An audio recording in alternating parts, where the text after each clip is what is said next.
The ice does not just break your bones, it waits for your mind to snap. Follow the captain's suicide march across 700 miles of hell, while his crew turns into hollowed ghosts on the island. The world is a jagged throat of ice, and it is screaming. A sound like 1,000 dry bones snapping simultaneously echoes through the blackness of the polar night. The hull of the Karluk does not merely break, it groans in a deep, guttural register, a wooden giant being disemboweled by an invisible hand. Frost-white splinters the size of bayonets explode from the bulkheads, flying through the cramped quarters. Captain Bartlett stands on the tilting deck, his boots sliding through a slurry of freezing salt water and spilled oil. The smell of the ship is the smell of a dying animal, wet rot, ancient grease, and the sharp, metallic tang of ozone. He does not scream orders. The wind has already stolen his voice, leaving only the frantic rhythm of his breathing. In the flickering yellow spill of a dying lantern, the crew becomes a collection of panicked shadows. One man fumbles with a crate of hardtack, his fingers so white and stiff they look like carved soap. He drops the box into the rising black bile of the sea, and it vanishes instantly. Another man leans against the mast, his eyes wide and fixed on the darkness above, his lips moving in a silent, useless prayer. The cold is not a temperature here, it is a physical weight, a crushing pressure that turns the moisture in their lungs into needles of ice. Bartlett moves to the gramophone. His hands are steady, a terrifying contrast to the chaos. The needle drops. The scratchy, haunting notes of a funeral march begin to compete with the roar of the ice crushing the ribs of the vessel. It is a jagged, mechanical melody that dances over the sound of rivets popping like pistol shots. Outside, the Arctic is a landscape of heaving white monsters, pressure ridges grinding against one another with the force of grinding teeth. The ice wants what is inside the wood. The ship shudders one last time. A violent, terminal convulsion. Water rushes in, extinguishing the lanterns and plunging the world into a bruised, abyssal purple. There is no horizon. There is no sky. There is only the sensation of the floor falling away, and the realization that the solid earth is thousands of fathoms below their frozen feet. As the last note of the record warps and dies, the Karluk slips beneath the surface, leaving a dozen men standing on a floating grave of shifting ice. They look at each other in the sudden, deafening silence of the storm, wondering which among them will be the first to be consumed by the white void they once called a frontier. The Arctic is not a place but a predator. It waits with the patience of a stone. For years, Vilhjalmur Stefansson fed the public a vision of a friendly north, a land of bounty where a man might live off the ice as easily as a farmer tends his orchard. He spoke with the silver tongue of a prophet, promising that the age of suffering was over. Behind him stood the Karluk, a wooden brigantine built for hunting whales in the 1900s, now repurposed for the Grand Canadian Arctic Expedition. Stefansson walked the deck with the gait of a man who had already conquered the horizon. He was the architect of this dream, a charismatic leader who wore his ambition like a shield. To him, the ice was a mere technicality, a minor hurdle on the path to scientific glory. He disregarded the warnings of seasoned mariners who whispered that the Karluk was a fragile vessel for such a brutal mission. The ship was timber and iron, but the Arctic was an eternal, grinding machine. Beside him stood Robert Bartlett, the captain. His face was a map of past failures and hard-won survival, carved by the salt and the gale. Bartlett looked at the sky and saw the bruised purple of an approaching storm. He looked at the sea and saw the white teeth of the pack ice beginning to close. There was no warmth in their partnership. One man sought fame, while the other sought a way through the labyrinth. The tension between them was a physical presence. In the late summer of 1913, the Karluk sailed into the Beaufort Sea under a pale and indifferent sun. The water was a deep, ink-black mirror, broken only by the occasional white ghost of a drifting floe. The crew was a mixture of scientists and sailors, men who believed in the prophet, his words. They packed the hold with crates of pemmican and scientific instruments. dreaming of discoveries that would etch their names into the history of the world. Then, the trap snapped shut. It did not happen with a roar, but with a soft, sickening thud. The ice floes began to huddle together, driven by a wind that bit through wool and skin. Within hours, the open water vanished. The Karluk was no longer a ship. It was a splinter caught in a tightening vise. The wooden hull groaned under the pressure, a sound like teeth grinding in a fever dream. The optimism of the departure evaporated in the freezing fog. The turning point came when the ice refused to let go. Stefansson stood on the deck, looking toward the distant, invisible shore. He announced a hunting trip, a brief excursion to gather fresh meat for the men. He took the best dogs, the strongest sleds, and a handful of capable companions. He promised to return in 10 days. As his silhouette grew smaller against the white wasteland, a heavy silence settled over those left behind on the trapped vessel. The prophet did not return.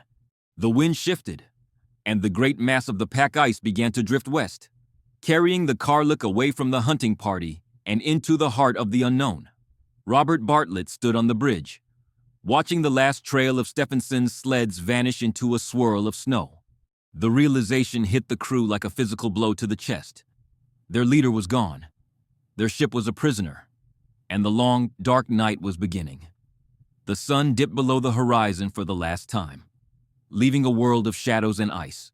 The men huddled in the galley, listening to the shrieks of the timber as the floes hammered against the sides. They were 80 miles from land, drifting on a frozen sea that had no intention of letting them go. The point of no return had been crossed in silence, leaving them to face the fury of the winter with a ship that was never meant to survive. The Karluk is gone.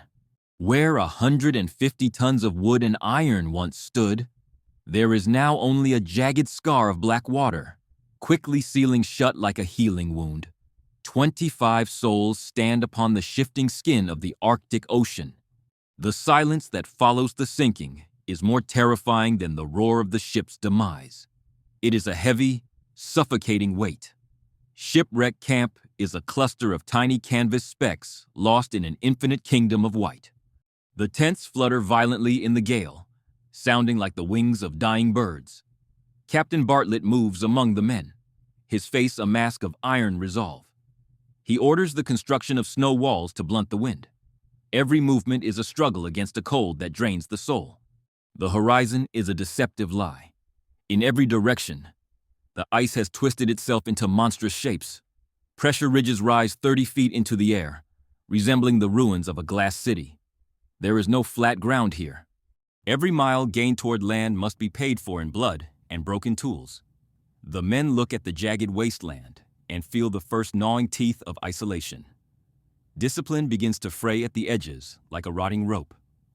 Among the scientists, a bitter seed of rebellion takes root. Alistair McKay, a veteran of the South Pole, stares at the northern horizon with eyes full of contempt for Bartlett's caution. He does not believe in waiting for the drift to favor them. He believes in action, even if that action is a march into a blizzard. 3 others join Mackay in his quiet mutiny. They huddle together in the shadows of a supply crate, their breath forming thick plumes of frost. They speak of the solid land they believe is just beyond the next ridge. They ignore the warnings of the captain. They ignore the fact that the ice is alive and moving beneath their feet, a giant treadmill going the wrong way. In the dim light of late January, the Mackay group prepares to strike out on their own.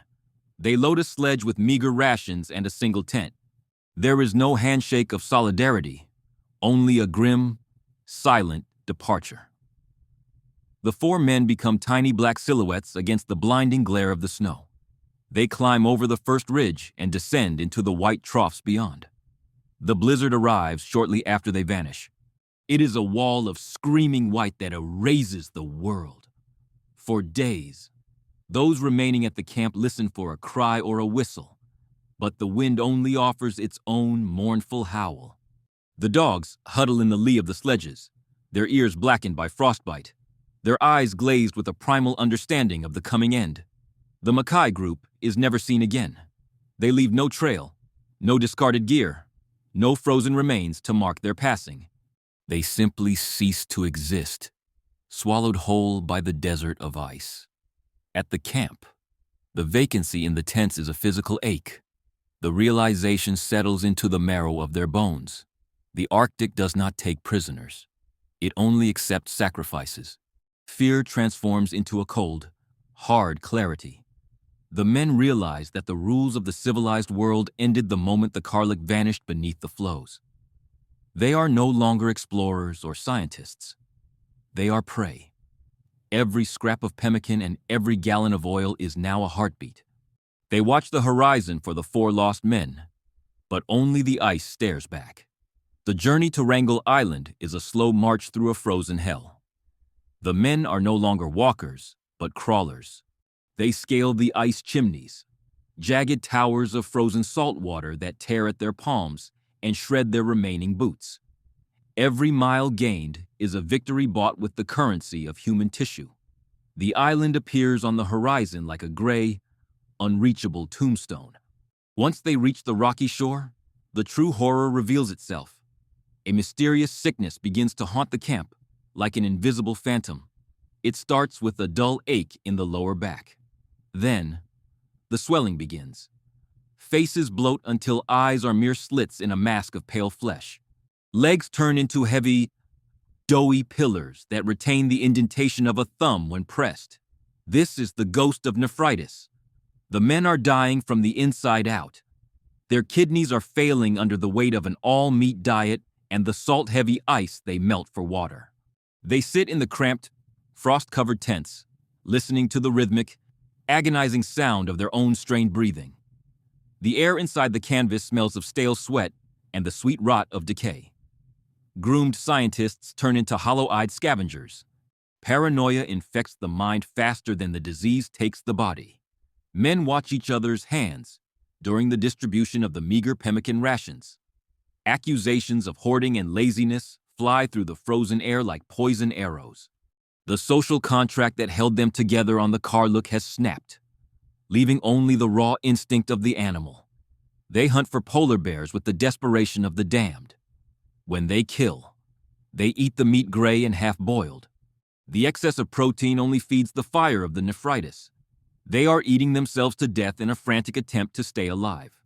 The camp becomes a gallery of the 1,000-yard stare, where men look through each other at a home they no longer believe exists. The island offers no comfort. It is a wasteland of wind-scoured rock and permafrost. The survivors huddle in their rags, watching the ice pack that brought them here grind against the shore. The psychological collapse is nearly total. One man refuses to leave his sleeping bag for days, staring at the canvas roof until the frost seals his eyelids shut in a permanent, icy sleep. They are losing their humanity. Someone steals a biscuit. A fistfight breaks out over a scrap of seal hide. The intellectual pursuits of the expedition are forgotten. The journals of the scientists are now filled with lists of symptoms and the names of those who can no longer stand. Every morning, they check the bodies in the tents to see whose heart has finally surrendered to the cold. The sun returns, but it brings no warmth. It only illuminates the wreckage of the expedition. The survivors look like skeletal apparitions wandering a lunar landscape. Their skin is blackened by frost and soot. Their voices are thin rasps in the gale. They are no longer a crew, but a collection of dying cells, waiting for the final winter to finish what the sea started. Captain Bartlett stands on the frozen edge of Wrangel Island. He looks at the faces of his crew and sees only ghosts. Their eyes are sunken pits of despair. Their bodies are failing, consumed by the internal rot of nephritis and the external bite of the frost. He knows that if they remain in this white tomb, they will all vanish into the permafrost before the summer thaw. There is only one hope left. A journey across 700 miles of shifting, treacherous ice to the coast of Siberia. It is a suicide mission masked as a rescue. Bartlett chooses his companion, an Inuit hunter named Kataktovik. They pack a single sledge with the last of the viable rations. They harness the remaining dogs, animals that are little more than skeletons covered in matted fur. The departure is a somber affair. No cheers follow them. The men left behind stand like statues of soot and ice, watching their captain walk away. Bartlett does not look back. He knows that if he allows himself a single moment of pity, his resolve will shatter like glass. He turns his face toward the horizon, where the sky meets the jagged teeth of the pack. The journey across the ice is a nightmare of physical endurance. Bartlett and Kataktovic move through a world that is constantly trying to swallow them. The ice cracks beneath their feet with the sound of cannon fire. Open leads of black, freezing water yawn before them, forcing long detours. They sleep in a tiny, frost-caked tent, shivering as the wind screams through the canvas. Every mile is a battle against the elements. The Arctic wind is a living enemy, a blade that slices through their parkas to find the warmth of their blood. Bartlett, his feet are numb, his toes blackening with the early signs of frostbite. He drives himself forward with a grim, mechanical ferocity. Behind him, Kataktovic moves with the silent grace of a man born to this frozen wilderness. Back on the island, the thin thread of civilization finally snaps. Without the captain's iron hand, the survivors succumb to the darkness of the human soul. Hunger is a madness that knows no loyalty. They huddle in their tents, cradling their rifles. The air is thick with suspicion. Every shadow is a threat. Every whispered word is a potential conspiracy over the last scraps of food. Then comes the sound that haunts the survivors for the rest of their lives. A single gunshot rings out, sharp and final. It echoes off the granite cliffs of the island and dies in the howling wind. Bjarne Mammen and George Malik are dead. Whether by suicide or a desperate, fevered accident, the blood is red on the white snow. It is the final collapse of order. The remaining men do not weep. They have no tears left. They simply drag the bodies into the cold and continue their wait. They are skeletal apparitions wandering a lunar landscape, their minds slipping into a state of catatonic trance. They have been abandoned by the world, left to rot on a rock at the edge of the map while their captain wanders the void. The calendar has ceased to mean anything to the men on Wrangel Island. It is September in the year 1914. The air is sharpening into a new winter. The survivors are no longer men, but remnants of a failed ambition. They sit among the bleached bones of polar bears and the tattered remains of their tents. Their eyes are hollow orbits fixed on the empty horizon. Then a smudge appears on the edge of the world. It is not the white of a floe or the gray of a fog bank. It is the dark, resolute shape of a hull. The King and Winge cuts through the frigid water like a miracle made of wood and steam. The survivors do not cheer. They do not have the strength for joy. They simply watch as the ship draws near. The rescuers who row to the shore are horrified by what they find. They see figures that look like charred wood, dressed in rags of seal hide and canvas. The survivors weep silently, the salt water carving clean tracks through the soot on their faces. They are lifted into the boats like fragile porcelain dolls. Their bones are visible beneath skin that is the color of parchment. The tally of the dead is a grim litany. 11 lives have been swallowed by the ice and the madness. Some vanished into the blizzard. Some died in their sleeping bags, their kidneys failing. One lies in the permafrost with a bullet in his skull. The Arctic has taken its tithe. The survivors look back at the receding shore and see only a graveyard of dreams. The aftermath is a cold comfort. Stefansson. His reputation survives the disaster. He continues to speak of the friendly North, his charisma untouched by the smell of gangrene or the sound of the Karluk splintering. He is a man of words, and words are easy. But for the 14 who returned, the truth is written in the scars on their hands and the ghosts in their minds. The bones of the lost remain in the permafrost, locked in the eternal silence of the high Arctic. The island remains a windswept rock at the edge of the world, indifferent to the tragedy that unfolded on its shores. The legacy of the Karluk is a warning. It is a story of hubris met by the crushing weight of a nature that does not care for names or titles. History remembers the expedition as a triumph of survival, but the survivors know better. They know the taste of rotten meat and the sound of a captain's gamble. They carry the silence of the ice back to a world that will never truly understand. The Arctic is still there, waiting for the next man who thinks he can tame the white void.